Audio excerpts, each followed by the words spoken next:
Assalamualaikum warahmatullahi wabarakatuh.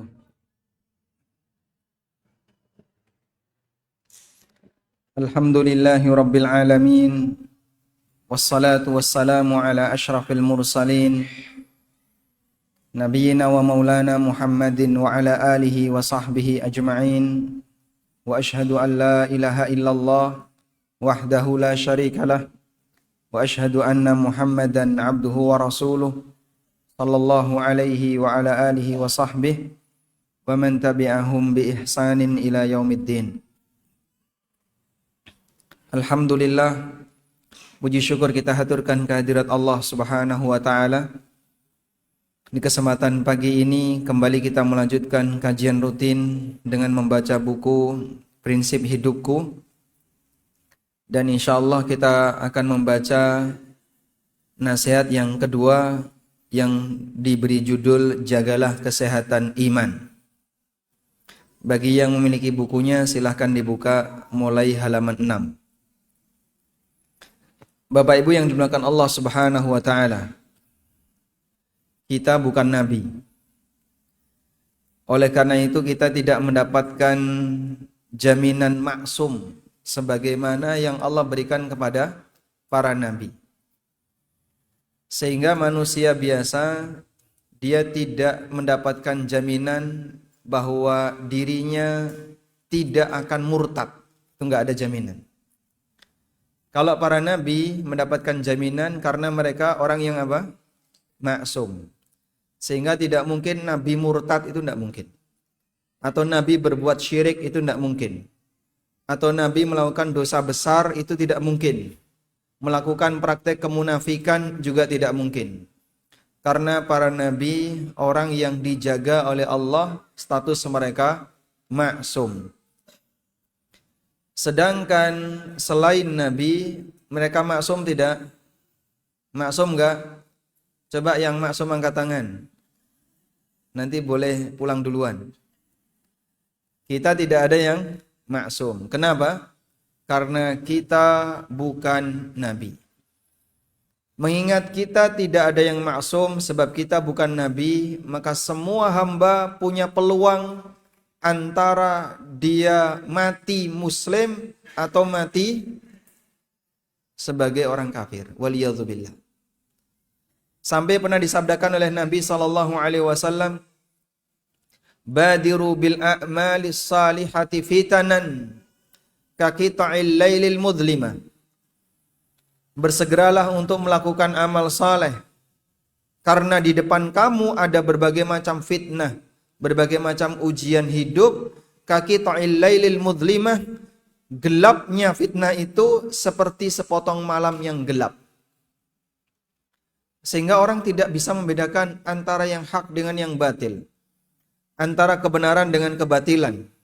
Sampai digambarkan oleh Nabi SAW, yusbihur rajulu mu'minan wa yumsi kafir. Esok mukmin, sore jadi kafir. Esok muslim dia, sore murtad. Yusbihur rajulu mu'minan wa yumsi kafiran. Ada orang yang pagi dia dalam kondisi mukmin, sore dia sudah jadi kafir. Wa yumsi mu'minan wa yusbihu kafiran. Ada yang sore dia dalam kondisi mukmin, esok-esok wis jadi kafir. Yabi'u dinahu bi'aradin minad dunya. Dia menjual agama untuk mendapatkan dunia. Pernah menjumpai enggak kondisi semacam ini? Siapa contohnya? Orang yang murtad hanya dengan diberi mie instan, terus apa? Pindah agama. Orang yang murtad hanya karena dikasih pekerjaan. Orang yang murtad karena dia diajak untuk datang ke tempat ibadah orang lain. Itu saat ini. Ke depan lebih banyak lagi situasi seperti itu. Karena orang tidak kuat dan tidak sanggup untuk bersabar terhadap ujian hidup di dunia. Itulah bukti bahwasanya manusia tidak bisa menjamin akhir hayatnya. Sehingga apakah nanti saya mati sebagai mukmin ataukah saya mati sebagai orang yang murtad? Wallahu a'lam. Hati para hamba ada di tangan siapa? Allah Subhanahu wa taala. Yuqallibu kaifa yasha, dan Allah membolak-balikkan hati hamba sesuai dengan apa yang Dia kehendaki. Maka Nabi SAW mengajarkan kepada kita satu doa wajib hafal. Wajib hafal ya. Doanya pripun Pak? Ya muqallibal qulub, tsabbit qalbi. Ya muqallibal qulub, tsabbit qalbi ala dinik. Wahai zat yang muqallibal qulub, yang membolak-balikkan hati. Tsabbit qalbi ala dinik. Teguhkan hatiku di atas agamamu. Pun hafal dereng? Yang belum hafal nggak boleh pulang. Nanti setoran kalau mau keluar masjid. Pokoknya doa ini harus sudah hafal. Ya muqallibal qulub, tsabbit qalbi ala dinik. Wahai zat yang membolak-balikkan hati, kuatkan hatiku di atas agamamu. Karena yang namanya hamba tidak bisa menjamin apakah dia mati muslim, ataukah dia mati kafir, apakah dia masih tetap bertahan seperti ini jadi orang yang istiqomah, ataukah dia menyimpang, kita nggak tahu. Ada misalnya Bapak Ibu yang kami hormati, dulu waktu suaminya masih hidup dia istiqomah, solihah, kumpulnya sama pengajian-pengajian solihah, datang di soft paling depan karena ngurusi snack. Dia aktif. Ketika suaminya meninggal, kemudian sedihnya itu nggak karuan, sampai kadang dia merasa, kenapa Allah mencabut suami saya lebih awal? Saya belum siap untuk ditinggal suami. Akhirnya lambat laun dia merasa ingin menjauh dari syariat Islam, lalu pindah komunitas. Yang dulunya pakai jilbab jadi pakai kerudung. Setelah pakai kerudung, dilepas kerudungnya. Lama-lama dia buka aurat, sampai akhirnya bisa jadi pindah agama. Karena kecantol dengan lelaki yang lain, lalu dia pindah agama. Ada kayak gitu? Yusbihur rajulu musliman wa yumsi kafiran. Esok muslim, sore jadi kafir. Jangan sampai terjadi pada diri kita. Kita punya modal terbesar yaitu iman sebagai syarat untuk apa? Masuk surga. Coba lihat di buku. Syarat masuk surga adalah menjadi seorang mukmin yang bertauhid. Kalau syarat ini sampai hilang, ciloko saklawase. Di mana orang itu ciloko saklawase? Di neraka. Gak ada ujungnya. Dalam kondisi dia disiksa. Artinya dia menjaga iman dan tidak membawa dosa syirik sampai mati. Sopo sing gawa dosa syirik durung tobat sampai mati, Allah tidak bakalan ampuni. Bahaya. Nyuwun sewu nggih. Di Klaten praktek syirik wonten mboten?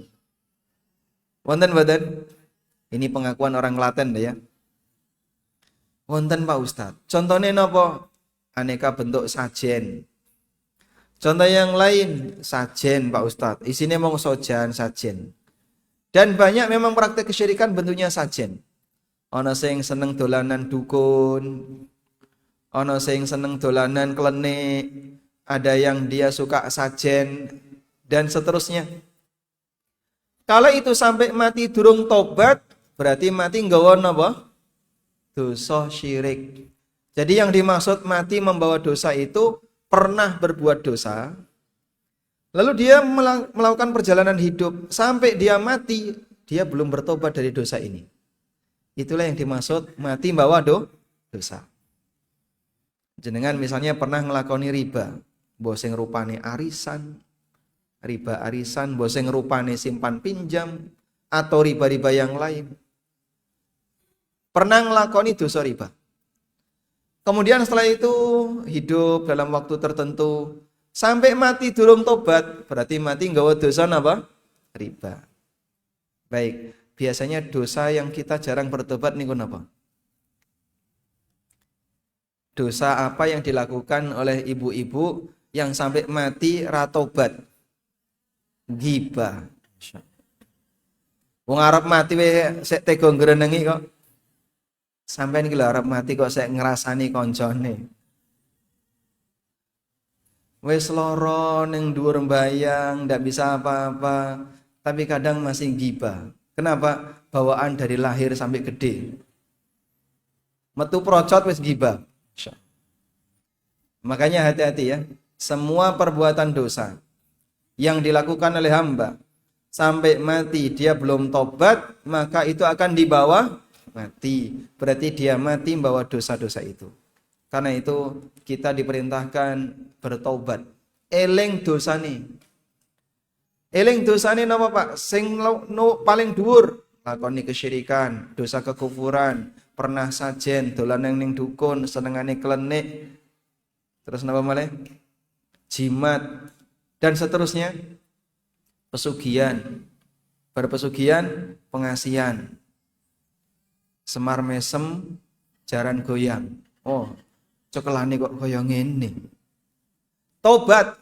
Kalau tobat, mohon ampun kepada Allah. Ya Allah, aku tinggalkan semua praktik kesyirikan itu dan aku mohon ampun kepadamu.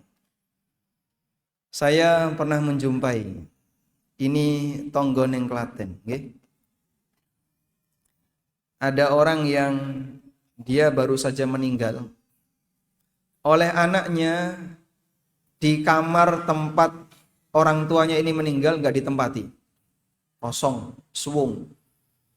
Dah, lalu di setiap waktu tertentu niku mesti disuguhi, ono yang getuk, gitu, terus kopi, onde-onde, campur cenil. Senengane nopo? Oh sing bae seneng serabe.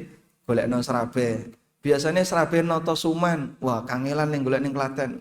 Golek serabe saya tuman. Sing penting kan serabe. Wonten mboten? Jenengan gadah tangga sing kanten niku? Ada? Itu di tempat kita, lingkungan kita masih banyak. Bahkan sampai terkesan jadi tradisi dan budaya. Nek ana wong mati disuguhi panganan. Napa wong mati arep madang? Makan enggak? Baik, yang benar apa? Kalau ada orang mati, kita kasih apa? Doa, bukan disuguhi panganan. Niku saestu. Ada orang yang naruh makanan di kamar itu. Saya lihat itu. Masyaallah. Panganan enak-enak kaya ngene kok mong jarno nganggur. Tapi dalam keyakinan dia ini adalah sajen untuk arwah dari simbah yang baru saja meninggal. Enggak boleh kayak gini ya. Tinggalkan, ini akidah khurafat, keyakinan menyimpang, Islam tidak pernah ngajari. Baik. Apa dalil bahwasanya iman itu syarat masuk surga? Firman Allah di surat Al-Baqarah ayat 112.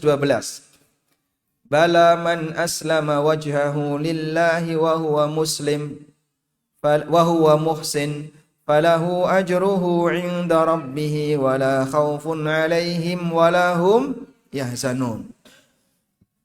Sebaliknya yang berhak dapat surga adalah man aslama wajhahu.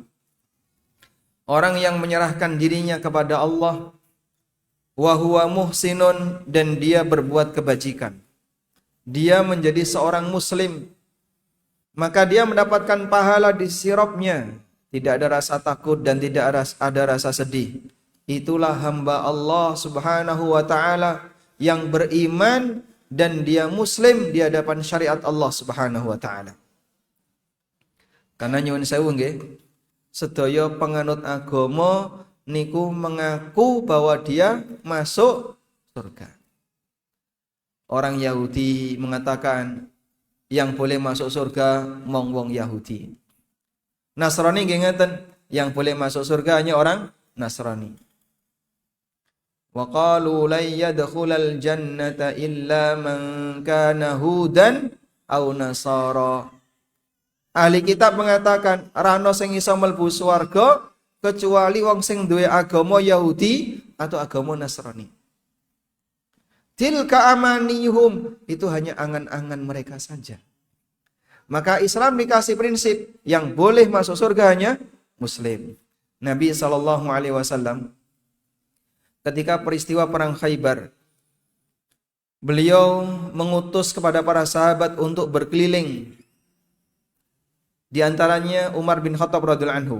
Beliau mengatakan, "Ya Ibnul Khattab, wahai Ibnul Khattab, idhab fanadi finnas, umumkan kepada masyarakat, annahu la yadkhulul jannata illal mu'minun." Ora ana sing iso mlebu swarga kecuali wong mukmin. Tidak akan ada yang bisa masuk surga kecuali wong mukmin yang tidak membawa dosa syirik. Sering-sering sampean sampaikan seperti ini kepada tetangga, masyarakat sekitar, agar mereka paham syirik itu tidak akan pernah diampuni oleh Allah. Dalilin apa Pak? Kalau syirik tidak pernah diampuni oleh Allah. Al-Quran surat Al-Ma'idah ayat 72. Allah Ta'ala berfirman, "Innahu may yushrik billah faqad harramallahu alaihil jannah wa ma'wahun nar wa ma lidzalimina min ansar."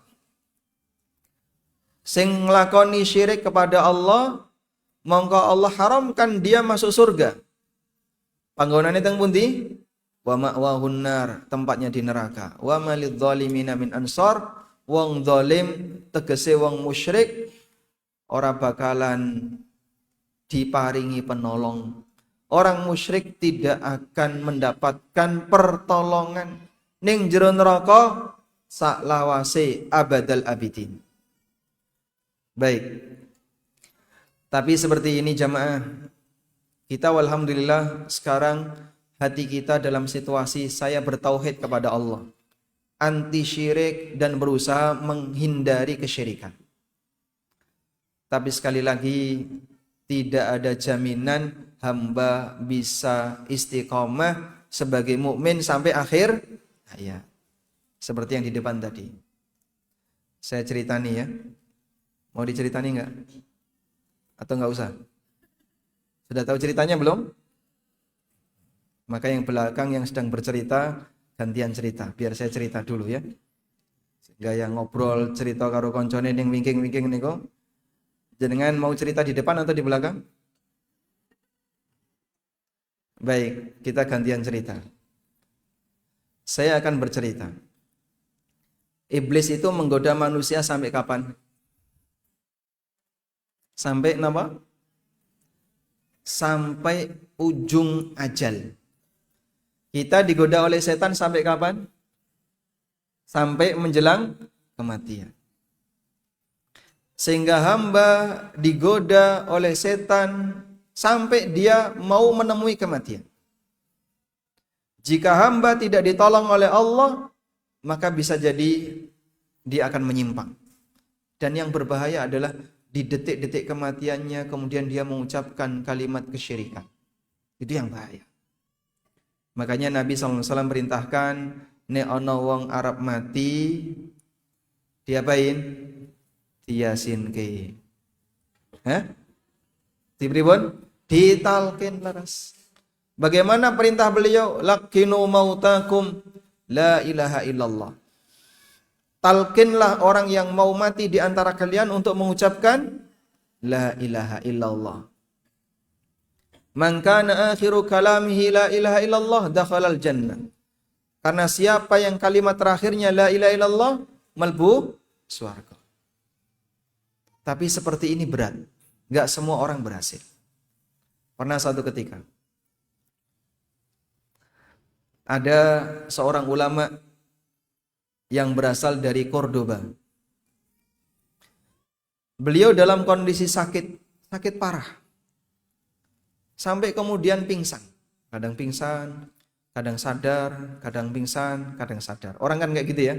Kalau sudah mendekati mau wafat itu kadang koma, lanjut koma lagi, lanjut lagi sampai titik mati. Nek saya koma berarti belum titik. Maka berkali-kali dia itu pingsan, sadar, seperti itu. Hingga suatu ketika beliau ini ditalkin oleh seseorang. Qul la ilaha illallah. Ayo ucapkan la ilaha illallah. Tapi dia malah mengatakan, menjauh dariku, ilaika anni, lungo kono, lungo. Ini ulama ya. Ditalkin malah ngusir orang yang mau mentalkin. Lungo awakmu, lungo. Ilaika anni, pergi dari sini. Kemudian beliau pingsan. Ya, entah tidur entah pingsan, pokoknya nggak sadar. Setelah siuman sadar, terus ditanya, tadi jenengan itu mau ditalkin, kenapa kok malah ngusir orang yang mentalkin? Maka ulama ini bercerita, ja'a syaitanan, ada dua setan yang datang kepadaku. Ala wajhi abi wa ummi, sing siji menampakkan diri seperti wajah bapakku, yang satu menampakkan diri seperti wajah ibuku. Masya Allah.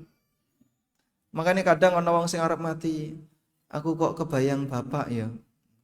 Aku kok ketemu bapak. Aku ketemu ibu. Wonten ngoten niku? Pernah ya? Aku kok ketemu dulur tua sing iki, ketemu Pak D, ketemu iki. Ono apa? Itulah yang perlu diwaspadai. Bisa jadi setan datang dalam rupa bapak dan ibunya.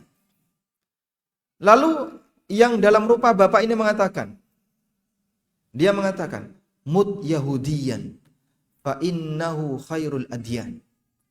Awakmu kudu mati dadi Yahudi, karena Yahudi itu agama terbaik.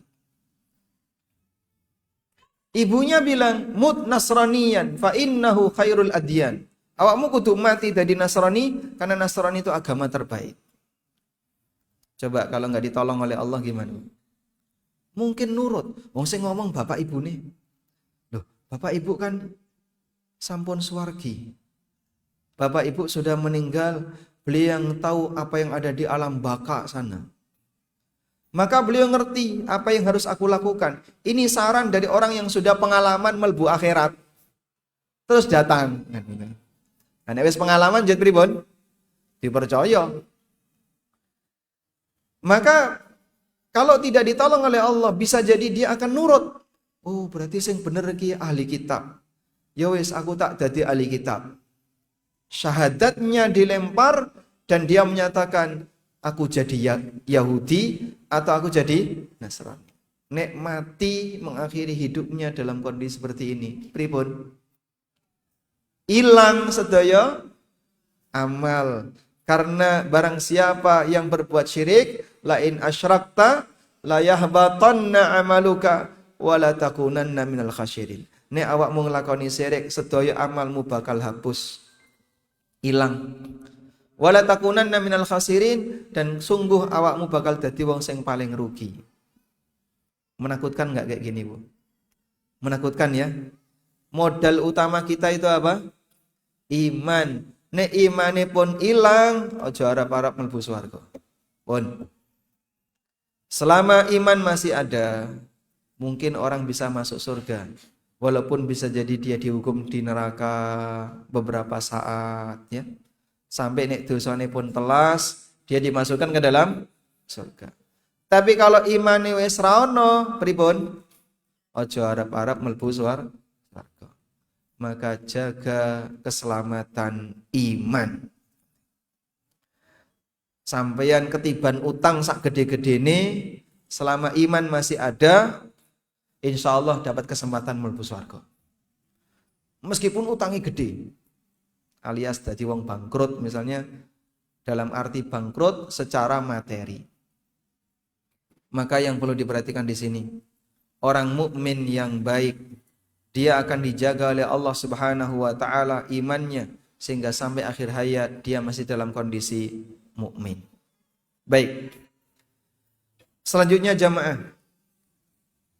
menjaga keselamatan iman berarti kita menjaga nikmat yang terbesar. Sebab musibah yang dialami oleh hamba, jenengan catat di buku mboten enten niku nggih. Musibah niku wonten kalih. Wonten pinten? 3. Ada berapa? 2. Yang pertama musibah urusan dunia. Contohnya apa? Kehilangan harta, ada salah satu anggota keluarga yang meninggal, kemudian sakit, kecelakaan, niki sedaya musibah apa?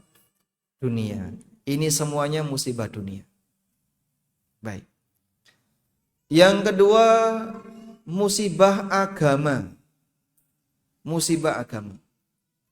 Dampak buruknya besok di akhirat bisa jadi dia mendapatkan kerugian yang besar. Sudah? Saya mau tanya, ada enggak orang yang hidup di dunia ini yang tidak pernah kena musibah dunia? Wonten mboten? Coba yang enggak pernah sakit angkat tangan. Yang enggak pernah sakit. Ada yang enggak pernah sakit? Enggak ada. Semua kita pasti pernah kena musibah dunia. Entah sakit badan atau sakit hati. Gitu? Sehingga kita ini dalam hidup di dunia ini nek gak loro awake, loro jenengan luwih seneng sing pundi? Luwih seneng sing pundi? Loro awake apa loro atine? Ora gelem to. Nah kan tidak mungkin semua hidup di dunia ini pasti pernah mengalami sakit. Baik, lebih sering mengalami yang mana? Sakit badan atau sakit hati? Sakit hati, Masya Allah. Berarti uripe isine mong senep ngono. Nggih Pak Ustaz. Isine mong senep. Kenapa kok senep? Marakno bojone niku lho Pak Ustaz nggih. Baik. Siapapun yang hidup tidak akan pernah Masya Allah, sebentar ya. Semua orang muslim atau semua umat manusia pasti dia pernah mengalami sakit badan atau sakit hati. Tidak mungkin dia tidak mengalami itu. Sampai pun Rasulullah sallallahu alaihi wasallam, Nabi sallallahu alaihi wasallam sakit enggak? Sakit? Sakit. Kapan beliau sakit? Beliau pernah jatuh dari onta bersama istri beliau. Siapa istri Nabi SAW yang pernah jatuh dari onta? Ada yang tahu? Tidak tahu. Sofia. Sofia radhiyallahu anha pernah bonceng Rasulullah SAW. Ya, namanya kewan kan. Kemudian kadang nakal sampai Rasulullah SAW jatuh dan Sofia ikut terjatuh. Dan kemudian pasca itu Nabi SAW sakit hingga akhirnya beliau wafat. Nabi SAW ketika perang Uhud, apa yang terjadi? Beliau terkena tombak. Padahal beliau sudah pakai helm. Pakai helm besi. Helm untuk perang ya. Terkena tombak sampai helmnya itu patah. Terus nancap di rahang. Masya Allah, jangan bisa bayangin ya. Ini rahang kena besi sampai nancap. Dan dicabut pakai tangan nggak bisa. Nyabutnya pakai apa? Pakai apa? Gigi geraham. Siapa yang nyabut besi yang nancap di rahang Nabi SAW? Tolhah bin Ubaidillah. Digigit pakai gigi geraham, ditarik kencang sampai giginya Tolhah ada yang lepas. Dan itu perjuangan para sahabat dalam peristiwa perang Uhud, sehingga keluar darah buahnya dari wajah mulia Rasulullah sallallahu alaihi wasallam. Ditahan, tetap nggak bisa. Akhirnya oleh Fatimah diapain? Oleh Fatimah dikasih mawa. Tahu mawa? Nggih. Dikasih bara panas, tapi bukan baranya ya. Bagian apa yang panas ditempel. Itu namanya kai. Namanya kai. Begitu ditutup itu langsung garing mampet. Itu seorang Nabi sallallahu alaihi wasallam, sehingga beliau ketika mengusap darah beliau mengatakan, "Kaifa yuflihul qaum alladzi sajja nabiyahu?" Bagaimana mungkin ada orang akan selamat kalau dia melukai nabinya? Nabinya kok dilukai? Padahal nabinya itu adalah guru bagi mereka semuanya. Saya ngajari apik, tapi dilukai oleh musuh-musuhnya, itu siapa? Orang musyrikin. Kita tidak pernah mengalami seperti itu. Seorang nabi mengalami seperti itu. Maka musibah dunia tidak mungkin bisa dihilangkan. Oleh karena itu Rasulullah sallallahu alaihi wasallam berdoa kepada Allah, wala taj'al musibatana fi dinina wala taj'alid dunya akbar hammina wa mablagha ilmina. Ya Allah, janganlah Engkau jadikan musibah yang menimpa kami adalah musibah yang merugikan agama kami. Jangan Kau jadikan musibah yang menimpa kami adalah musibah yang merugikan agama kami. Karena kalau musibah itu merugikan agama, orang no gantine. Nek jenengan kelangan donya, wonten gantine mboten? Mboten. Ada. Orang kalau kehilangan harta mungkin enggak ada gantinya? Ada. Tapi kalau sudah kehilangan agama, gantine apa? Gantine apa? Enggak ono gantine. Karena jadinya kekufuran. Insyaallah. Baik. Dihafalkan ya doanya tadi. Wala taj'al musibatana fi dinina. Coba diulangi. Kalah karo suarane truk sampean. Baleni. Wala taj'al musibatana fi dinina. Coba diulang. Wala taj'al musibatana fi dinina. Baik. Wala taj'al musibatana fi dinina wala taj'alid dunya akbar hammina wa mablagha ilmina. Coba diulangi. Okean. Baik, saya ulang ya. Wala taj'al musibatana fi dinina. Balani malih.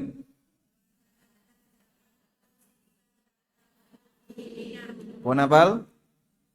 Alhamdulillah. Wala taj'alid dunya. Ana sing nyatet, ana sing nirokno dadi kan. Wala taj'alid dunya akbar hammina. Wala taj'alid dunya akbar hammina wa mablagha ilmina. Wa mablagha mablagh mim ba lam ghin mablagh ilmina. Baik, coba dibaleni. Wala taj'alid dunya wala wa mablagha ilmina. Coba dia ulangi dari awal. Allahumma la taj'al musibatana fi dinina wala taj'alid dunya akbar hammina wa mablagha ilmina. Jenengan tambahi Allahumma ning ngarep ya. Baleni mulai sampai jam 10 insyaallah hafal. Allahumma la taj'al musibatana fi dinina wala taj'alid dunya akbar hammina wa mablagha ilmina. Pun hafal insyaallah. Catatannya komplit. Coba dibaca lagi sekali lagi.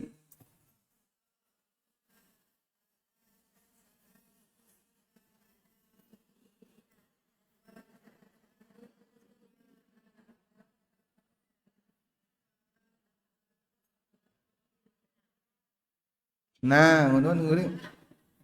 Wong krungu tok ning ngguri iki.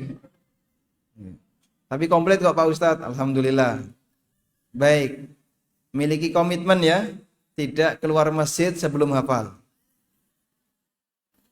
Sanggup? Insyaallah sanggup ya. Jadi jenengan hafalno doa menika sehingga nanti bisa dibawa pulang naik motor sambil baca Allahumma la taj'al musibatana fi dinina wala taj'alid dunya akbar hammina wa mablagha ilmina. Terus dibaca seperti itu. Ini doa yang luar biasa. Simbahe derek nyatet. Nggih mangke yang belum selesai nyatet bisa niru yang sudah selesai nyatet. Allahumma la taj'al musibatana fi dinina. Ya Allah, jangan kau jadikan musibah yang menimpa kami adalah musibah yang merugikan agama. Kenapa, Pak? Ya sing jenenge menungso urip mesti napa? Dapatmu musibah. Kalaupun saya dikasih musibah, jangan sampai musibah itu merugikan agama. Sehingga kita kalau mau hidup tanpa musibah, jenengan tunggu urip ning swarga. Nek saged mlebu swarga. Itu tanpa musibah. Tapi kalau orang tinggal di dunia, pasti dia mendapatkan musibah. Makanya sedaya menungso niku ketika hidup di dunia kesel, capek, lelah, penat karena penuh dengan yang namanya musibah yang tidak mungkin bisa dia hindari. Sehingga Allah katakan dalam Al-Qur'an, ya ayyuhal insanu innaka kadihun ila rabbika kadahan famulaqi. Wahai menungso, wahai seluruh umat manusia, innaka kadihun ila rabbik. Saat temene awakmu niku melakukan perjalanan yang melelahkan. Melakukan perjalanan yang melelahkan ila rabbika, menuju Rabbmu. Menuju Rabbmu maksudnya pripun? Menuju kematian. Karena siapapun dia pasti akan menuju Allah dengan kematiannya. Famulaqih, sampai awakmu ketemu Allah. Jadi urip niki kesel badan. Yen sewu yang 70 tahun ada 70 tahun. Wonten? Mboten ngaku ya. Oh, pinten? 70. 70 pinten? Pas. Dinyang saiki mboten asal. Nggih. Yuswa 70 tahun. Alhamdulillah, sekarang diparingi sehat. Nggih. Misale jenengan diparingi yuswa 200 tahun purun mboten?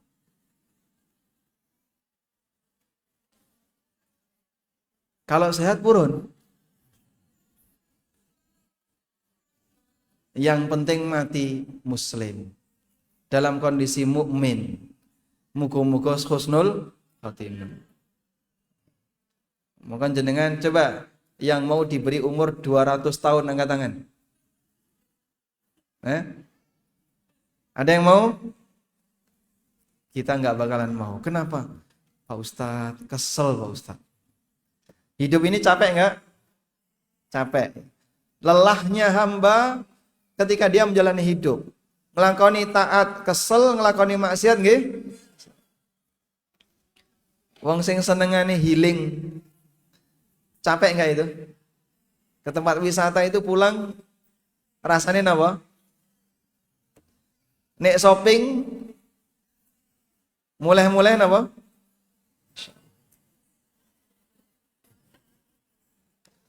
Napa mulai nek belanja karo sing lanang gitu?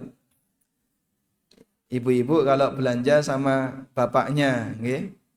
Keliling-keliling satu mall diubengi. Tawafing pitu. Ya? Bawa barang banyak. Nggih. Jenengan seneng mboten ngoten niku? Seneng Pak Ustaz. Nah sing siji seneng sijine senep. Sing bayari sing lanang. Maka hidup ini tidak akan pernah lepas dari yang namanya lelah dan capek. Siapapun dia. Anda capek, orang lain juga capek. Muslim capek, non-muslim capek. Ahli taat capek, ahli maksiat nggih capek. Karena ngelakoni maksiat niku butuh tenaga mboten? Butuh. Mereka yang punya hobi healing, shopping, touring, mancing, nek ngono camping, capek nggak itu? Capek. Wes metu duwite dan capek. Mereka yang sholat capek juga, keluar tenaga. Yang haji dan umroh capek juga, siapapun capek. Maka Allah katakan, ya ayyuhal insanu innaka kadihun ila rabbika kadha. Wa istaya menungso, sesungguhnya awakmu ini betul-betul capek ketika menuju perjalanan menuju Allah.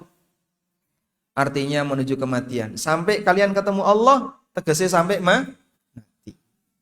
Maka manusia capek sampai mati. Baik. Oleh karena itu, jangan sampai capeknya kita ini untuk tindakan yang justru menimbulkan penyesalan di akhirat. Wis trimo kesel, sek loro-loronen entuk dosa. Napa niku? Nglakoni maksiat. Mendem niku lara mboten? Lara. Baru ngombe mendem itu sakit orangnya. Kepala pusing, kemudian setelah itu dia ngeplay. Ketika dia sadar, itu kepalanya pusing sekali. Katanya ya, bukan saya punya pengalaman.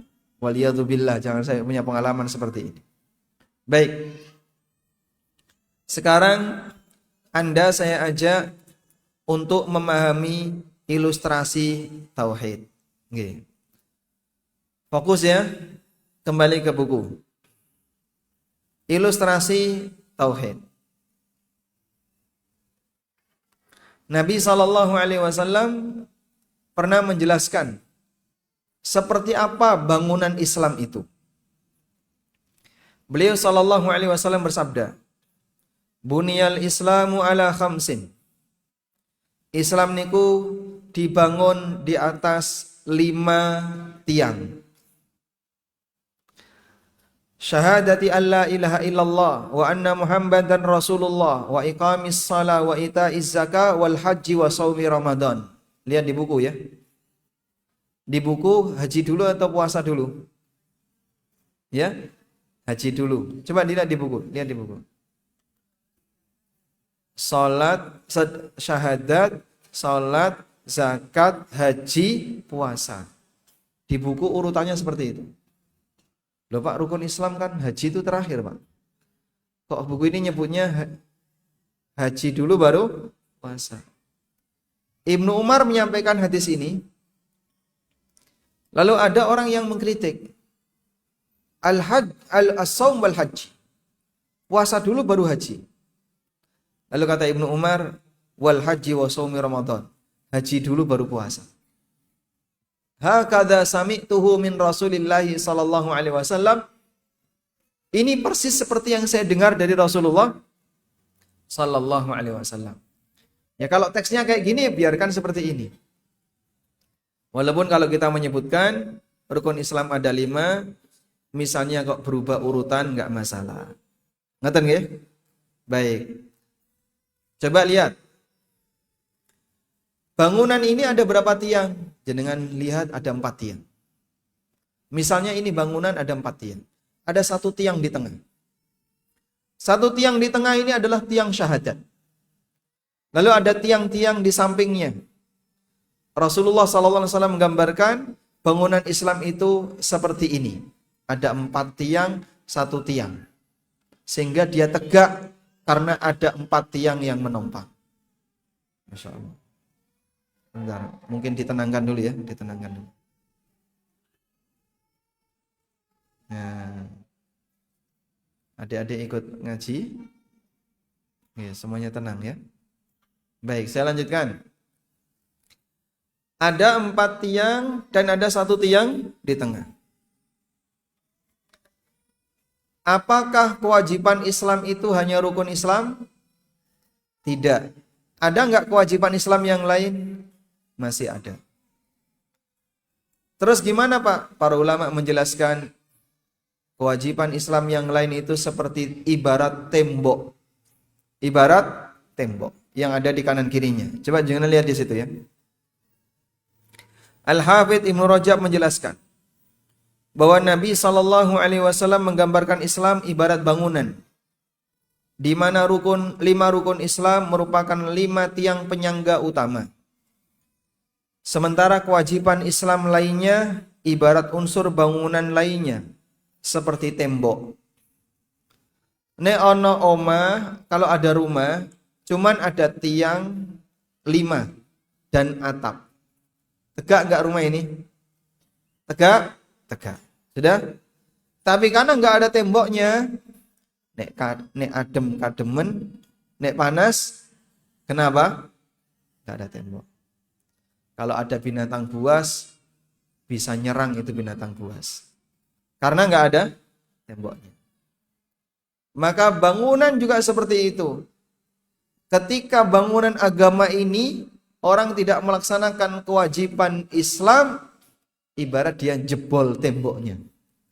Sehingga gampang diserang oleh iblis, gampang diserang oleh setan. Karena tidak ada pengaman tembok. Paham ya? Baik. Sedangkan amal sunnah itu seperti perabotan yang ada di dalamnya. Maka orang yang rajin melakukan amal sunnah, dia seperti rajin menghias rumahnya dengan aneka perabotan. Ono sing rupane bupet, ono sing rupane lemari diisi karo tupperware, dan aneka jemuran-jemuran, masya Allah. Omahe penuh dengan cerentelan. Iki centelan apa omah gitu. Makanya kalau ada tembok terlalu banyak yang digantung, niku nek tembok iso ngomong sambat. Aku mau dicenteli sakmene lagi gitu. Dah? Orang yang rajin berbuat amal sunnah seperti menghiasi rumahnya dengan apa? Perabotan. Paham ya? Sekarang Anda bisa bayangkan. Rajin beramal sunnah tapi meninggalkan yang wajib. Itu seperti masang perabotan, temboknya dijebol. Paham? Jadinya gimana? Ya maling bisa mlebu. Maling bisa masuk. Tapi kalau dia itu melakukan amal wajib, rukun Islam dijaga sesuai dengan kemampuannya. Salat dijaga, puasa dijaga, nek iso zakat bayar zakat, syahadatnya dijaga, nek iso kaji munggah kaji, sehingga rukun Islamnya dijaga. Maka bangunan itu kokoh, tegak. Kelihatan tegak karena rukunnya ada, tidak hancur, tidak ambruk. Saat dia melakukan yang wajib, seperti dikelilingi dengan tembok yang rapat, maling ra iso mlebu. Dia tambahkan dengan yang sunnah, ditambahi dengan aneka perabotan. Inilah rumah yang sempurna. Ini rumah yang sempurna. Sudah? Yang lebih parah, rajin ngelakoni ibadah ngakune, tapi ngelakoni syirik. Dolanan yang kuburan, sajen yang kuburan. Itu sama seperti dia bangun rumah, ada tiang-tiangnya, ada temboknya, tiang tengah dirobohkan, ambruk. Sapa sing gelem manggon? Ada enggak yang mau nempati rumah penuh dengan perabotan, tapi tiangnya retak? Ini kok arep retak ya arep ambruk. Nggih niku waktunya tinggal 2 hari lagi ambruk niku. Mau enggak tinggal di situ? Dia enggak bakalan uang. Kok nek ambruk aku mati ning jero kene. Orang yang menghancurkan tauhid itu seperti bangunan rumahnya, tiang tengahnya diambruk nih, akhirnya rumah itu hancur. Percuma saja rajin ngelakoni amal sunnah, tapi piyambake seneng ning dukun. Ada enggak yang rajin tahajud, rajin puasa sunnah, tapi seneng klenik? Banyak. Itu seperti orang yang membuat bangunan, tauhidnya, tiang tauhidnya dirobohkan. Maka rumahnya akan ambruk. Karena itu jamaah waspadalah dengan yang seperti ini. Baik, sekarang saya akan jelaskan keterangan yang disampaikan oleh Ibnu Qayyim. Di buku enggak ada ya. Di buku enggak ada.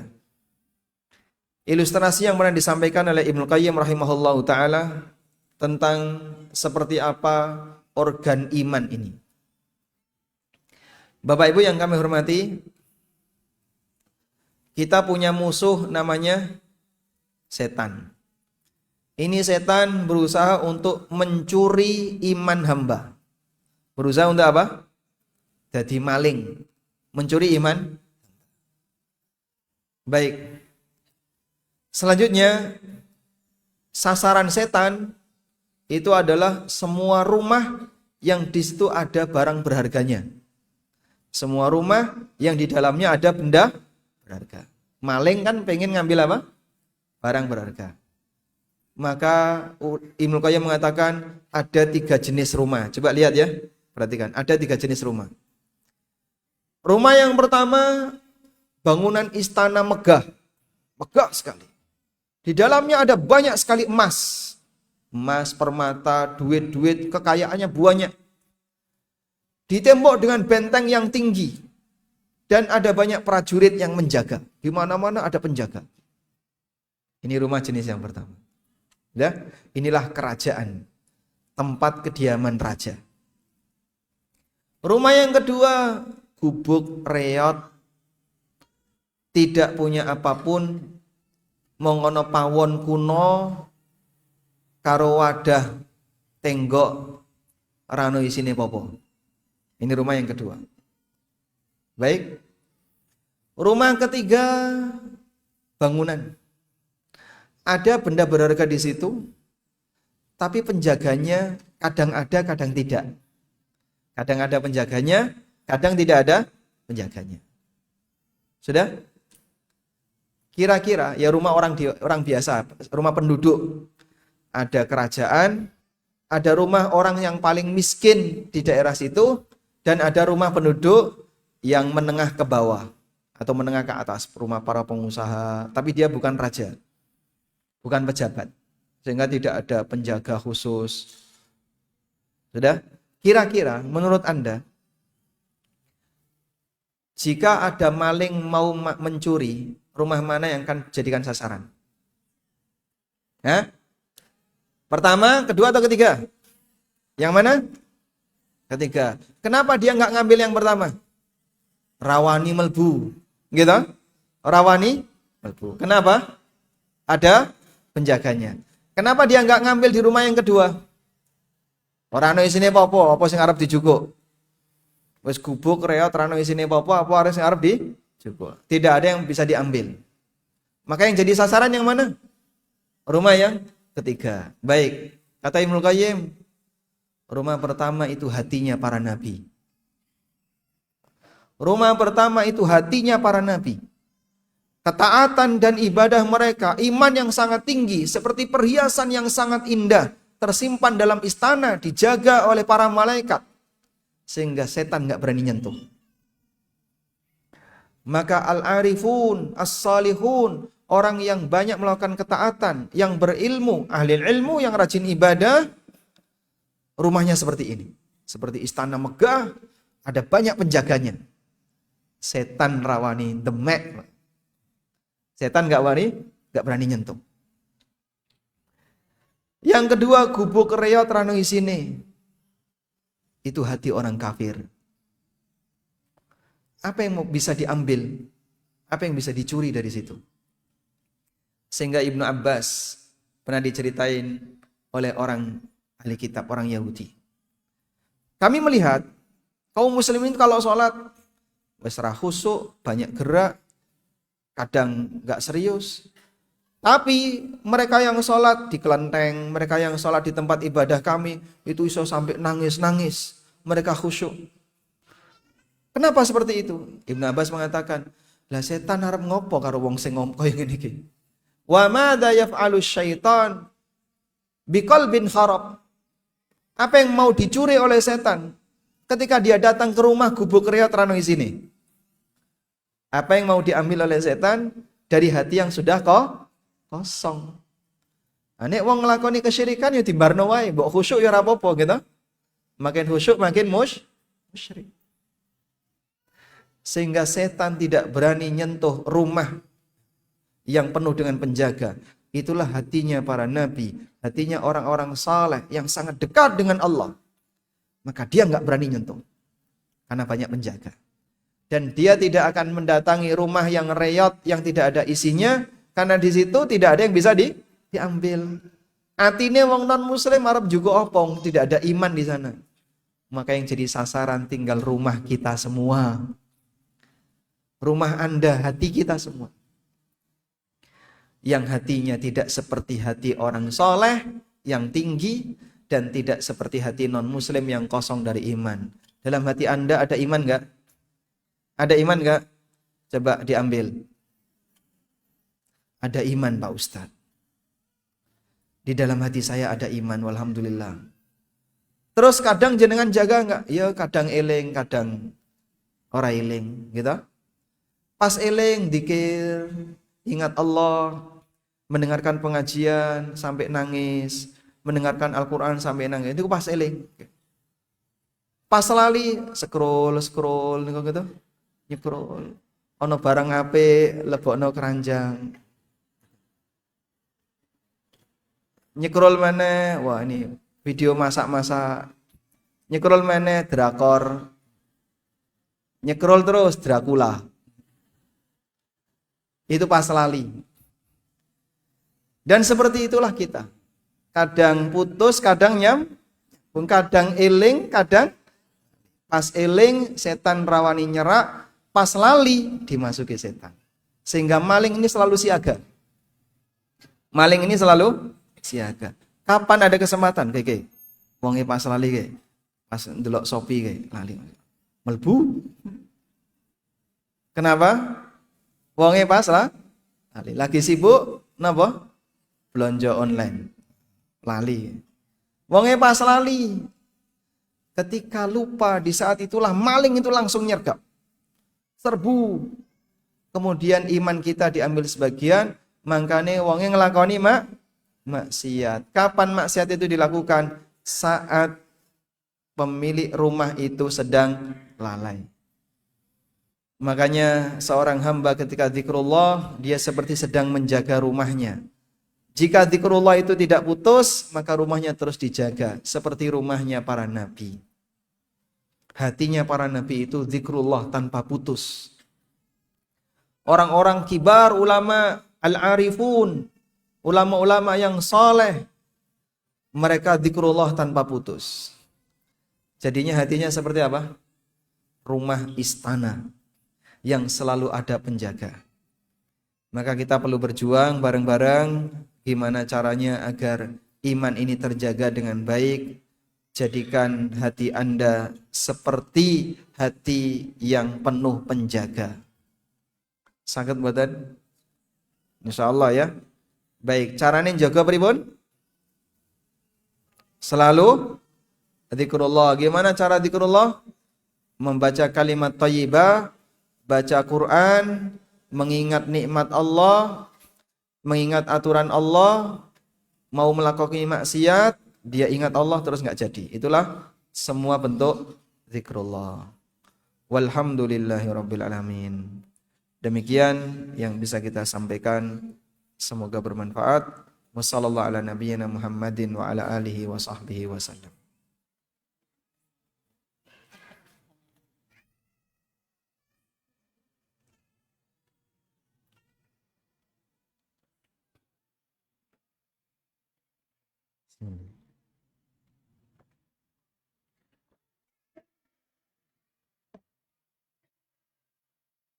Baik. Sudah mau pulang? Sudah ya? Berarti sampai di sini aja. Saya bacakan beberapa pertanyaan ya. Ngeri gimana?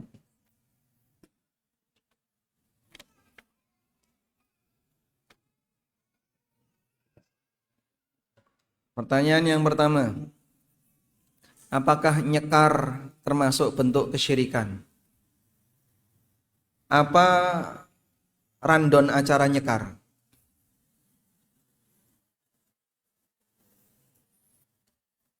Kegiatan nyekar niku isine napa? Bawa bunga, datang ke makam, terus mendoakan, kemudian disiram air, kemudian setelah itu taruh kembang. Ngoten nggih? Setelah itu ngapain? Makan-makan, pulang. Nggih. Ada makan-makan enggak? Nek nyadran ini kan madang. Di luar makam. Makannya di mana? Di luar makam. Baik. Ketika orang itu nyekar, apakah seperti ini kesyirikan? Jawabannya, apakah dia minta kepada penghuni kubur atau tidak? Kalau dia minta kepada penghuni kubur, misalnya dia minta, ya Allah, saya minta, kok ya Allah, wahai Kiai Fulan, saya minta ini, minta ini, minta ini, dengan keyakinan nanti dia akan mengantarkan doa itu kepada Allah, maka ini sampai pada tingkatan kesyirikan.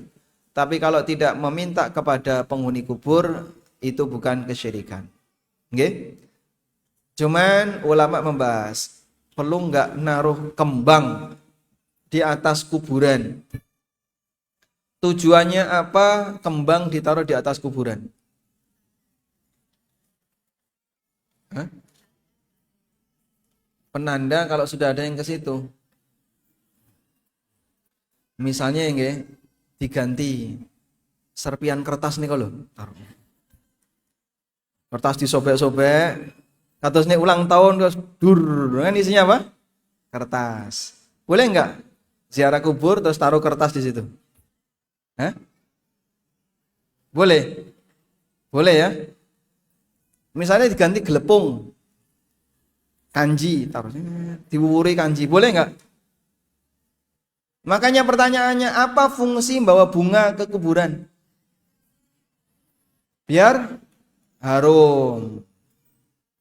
Kalau biar harum, mungkin masih nyambung, ya. Apa manfaatnya kuburan dikasih wangian? Kalau tujuannya biar harum. Ya, jawabannya tinggal satu, tradisi. Sehingga itu kalau ditanya pakai logika, dikejar terus, nanti mikir, iya ya apa kenapa harus pakai kembang? Bagaimana kalau saya ganti misalnya tepung? Oh, panganan nggak boleh Pak, ya sudahlah serpian kertas saja, warna-warni kertas warna-warni, kemudian dipotong-potong kecil-kecil, disawur gini, ditabur. Boleh nggak? Kenapa dia pakai itu? Itu yang butuh pertanyaan. Ternyata ada dalilnya. Dalilnya apa, Pak? Suatu ketika Nabi SAW melewati ada dua makam. Lalu beliau mengatakan, innahuma la yu'adzabani wa ma yu'adzabani fi kabirin. Dua makam ini sedang disiksa. Dan mereka disiksa bukan karena hal yang sulit untuk ditinggalkan. Untuk makam yang pertama dia disiksa karena nek pipis ora hati-hati. Ya. Kadang kan ada model orang anggere ketemu ban metu. Sinten niku? Supir truk nggih. Sehingga ora cawi, nyiprat dan seterusnya, pipis tidak hati-hati. Wa ammal akhar, adapun yang kedua, fa huwa yamshi bin namimah, senengane adu domba. Nyebar-nyebar aib orang biar terjadi permusuhan. Manas-manasi hubungan, namanya apa? An-namimah, adu domba. Sudah? Lalu Nabi SAW mengambil pelepah kurma, kemudian beliau belah jadi dua, kemudian ditancapkan di kedua makam tadi. Lalu beliau mengatakan, la'allallaha ayyukhaffifa anhuma adzabahuma ma lam yaibasa.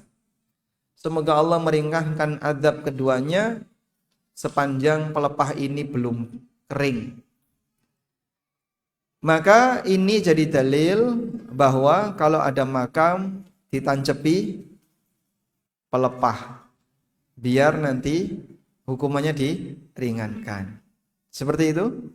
Baik, ada yang berpendapat demikian. Namun pendapat yang benar ini hanya khusus untuk Nabi Sallallahu Alaihi Wasallam. Dan itu pun Rasulullah SAW tidak melakukan di semua makam.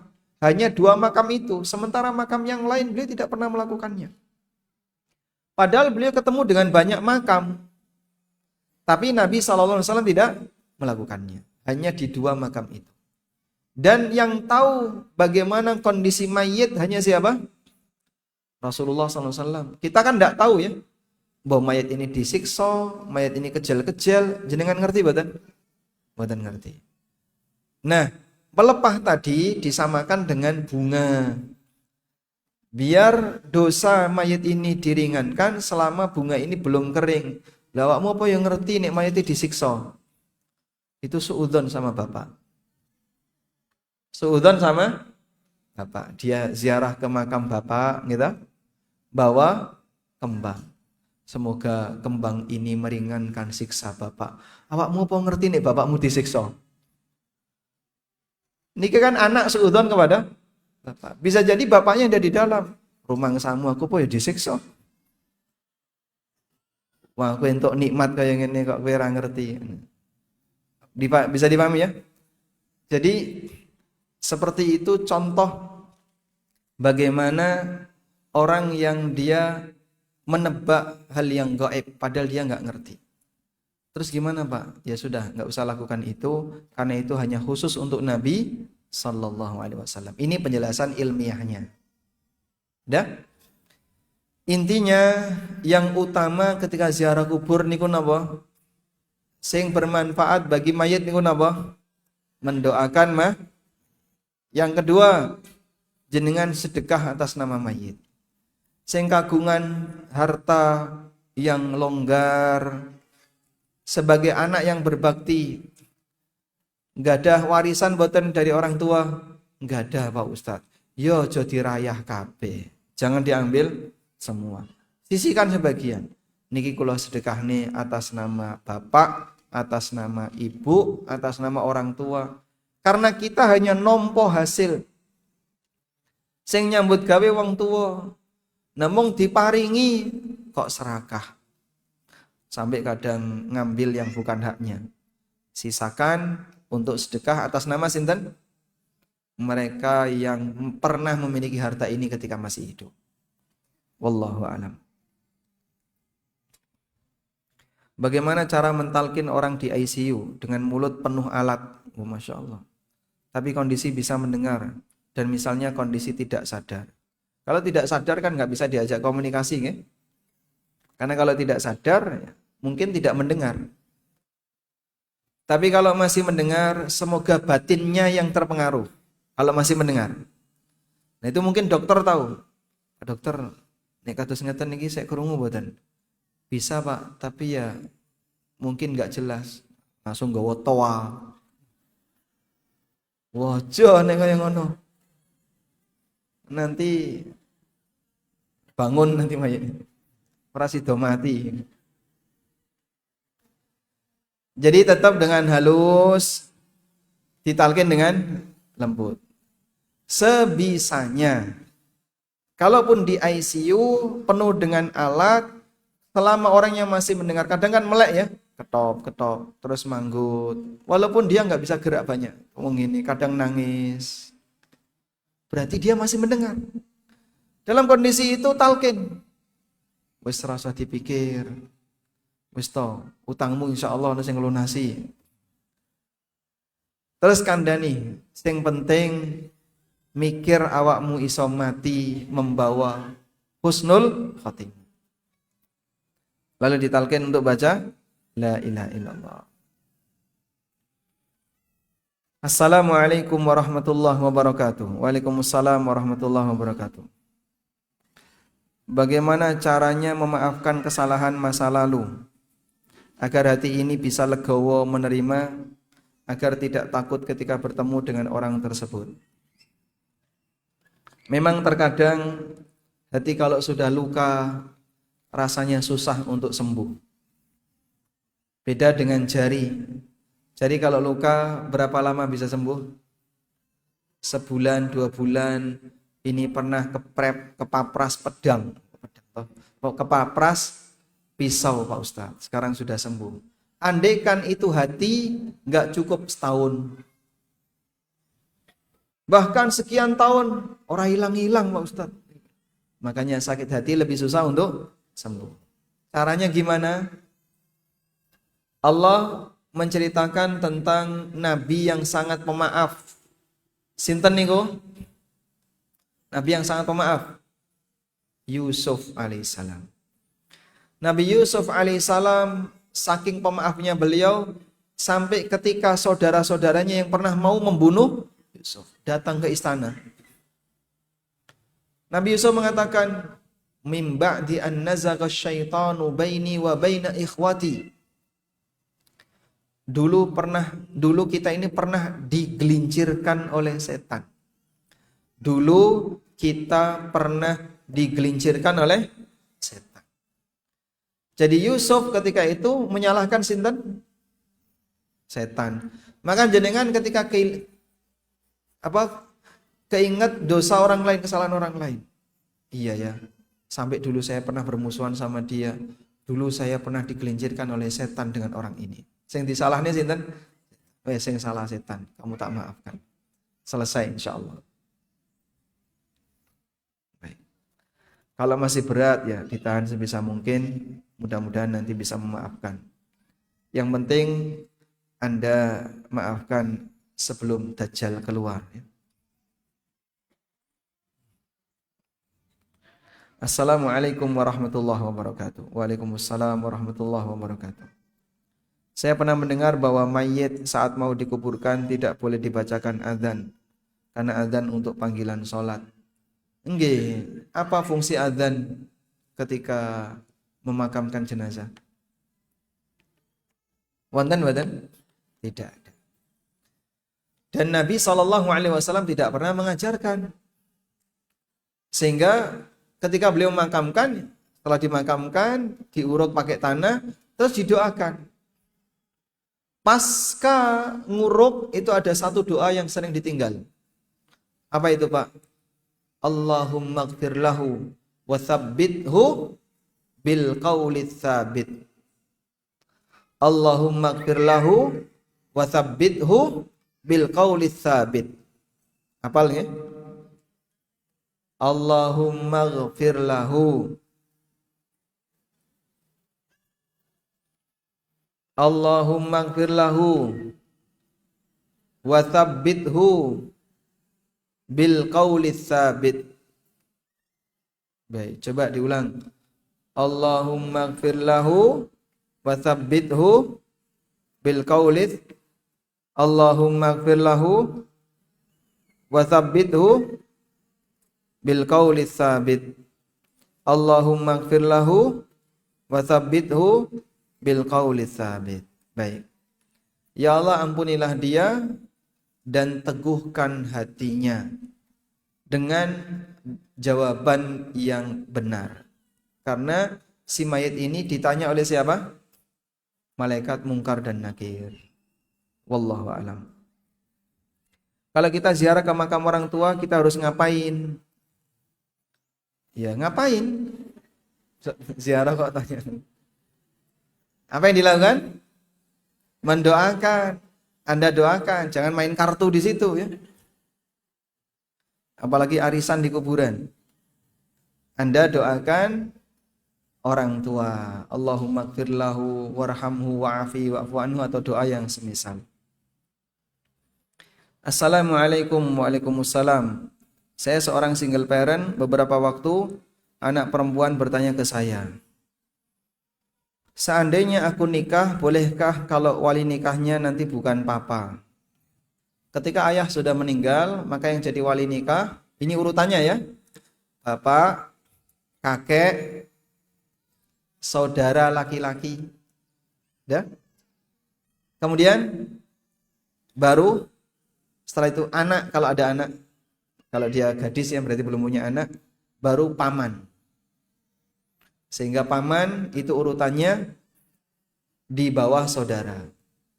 Maka kalau masih ada saudara laki-laki, dia yang lebih berhak sebelum paman. Kalau nggak ada, baru paman dari bapak. Pak D atau paman, Pak Le bisa. Kalau dari ibu nggak bisa.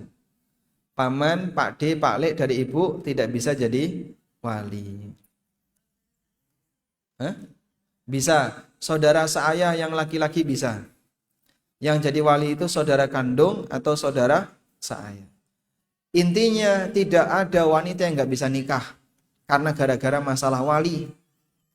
Karena kalaupun nggak ada semuanya Pak, muter digoleki sing lanang wis mati kabeh. Maka nanti yang jadi wali anak perempuan tunggal, bapaknya anak tunggal, simbah sudah meninggal, tidak punya. Bapaknya anak tunggal kan nggak ada kanan kiri ya. Simbah sudah meninggal, bapaknya sudah meninggal. Sudah? Nggak ada keluarga dari pihak laki-laki. Dulure mbah, simbahnya nggih anak tunggal.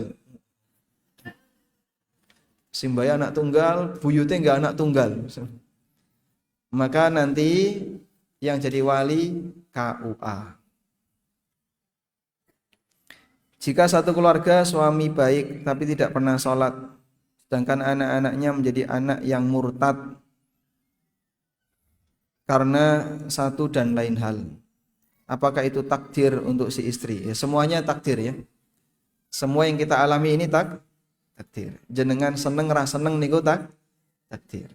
Maka kalau ditanya apakah ini takdir, sedaya sing dialami menungso niku takdir. Ada takdir baik, ada takdir buruk. Apa yang harus dilakukan oleh sang istri? Insyaallah, selamatkan kapal keluarga Anda. Ini kan seperti kapal ya. Ternyata di kapal itu nahkodahnya sebagai suami ya, ratau sholat. Nah kalau nahkodahnya ini selamat, nanti penumpangnya akan selamat. Pengaruhi terus suaminya untuk sholat dan belajar agama. Mudah-mudahan nanti 2 tahun berikutnya jadi ustadz. Bisa nggak? Mungkin saja. Awalnya nggak pernah sholat, akhir hayatnya jadi ustadz. Fudail bin Iyad itu dulunya penyamun, penjahat. Tapi setelah itu jadi ulama kibar setelah beliau bertaubat dan mendapatkan banyak ilmu dengan belajar.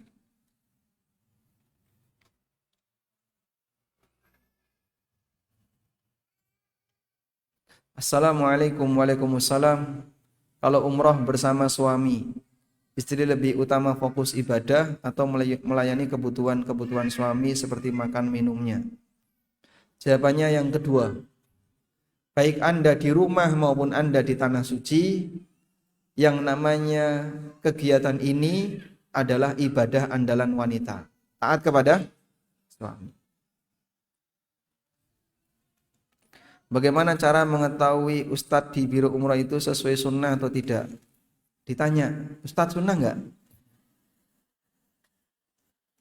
Ora tega wak nek nakon ngono. Lihat amaliyahnya. Lihat amaliyahnya. Dan mungkin bisa minta rekomendasi dari yang lain. Anda kenal Ustadz A, kemudian tanya, kalau Ustadz ini recommended atau tidak? Insya Allah itu bisa jadi rujukan. Kalau ada pernikahan, pengantin wanitanya hamil duluan, hukum pernikahannya bagaimana? Nanti kalau anak itu nikah, bapaknya tadi, apakah bisa jadi wali? Wallahu alam, jumhur ulama mengatakan jika yang nikahi adalah lelaki yang menghamilinya, hukumnya sah. Namun anaknya tidak dinasabkan ke orang ini, sehingga dia seperti Nabi Isa, nggak punya bapak, tapi dibinkan ke ibunya. Misalnya namanya Paijo ya, Paijo bin yang perempuannya misalnya Juminten ya, Paijo bin Juminten. Terus nanti wali nikahnya sinten Pak? Wali nikahnya KUA, wali hakim. Terus terang saja bahwa ibu ini atau putri ini tidak punya bapak kandung. Mohon KUA yang memberikan kebijakan. Nanti KUA paham. Akhirnya nanti KUA yang mengambil alih. Dan saya pernah lihat KUA seperti itu, beliau yang mengambil alih. Setelah dikasih info, tapi nggak dibuka di depan umum, langsung begitu akan nikah, KUA-nya yang maju, aku nikahkan kamu dengan orang ini, sudah selesai.